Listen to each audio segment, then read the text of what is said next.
ఏకాదశి వ్రతం మాత్రం అన్ని సంప్రదాయముల వాళ్ళు చెయ్యాలి. అన్ని సంప్రదాయముల వాళ్ళు చెయ్యాలి, అన్ని ఆశ్రమముల వాళ్ళు చెయ్యాలి.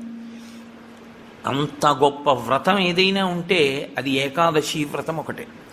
ఆ ఏకాదశి ప్రతి నెలలోనూ శుక్లపక్షంలో ఒక ఏకాదశి వస్తుంది, కృష్ణపక్షంలో ఒక ఏకాదశి వస్తుంది. కాబట్టి 12 నెలలలో 12 × 2 24 ఏకాదశులు వస్తాయి. ఈ 24 ఏకాదశుల్లో ఏ ఏకాదశి నాడు వ్రతం చెయ్యాలి అంటే 24 ఏకాదశులు వ్రతం చెయ్యాలి.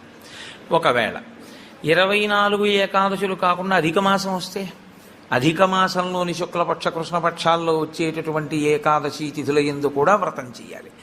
కాబట్టి ఏకాదశి తిథి నాడు చేయవలసినటువంటి వ్రతానికి మాత్రం ఎక్కడా శాస్త్రములలో ఏ ఆశ్రమము వారికి మినహాయింపు లేదు, అందరూ చేయవలసిందే.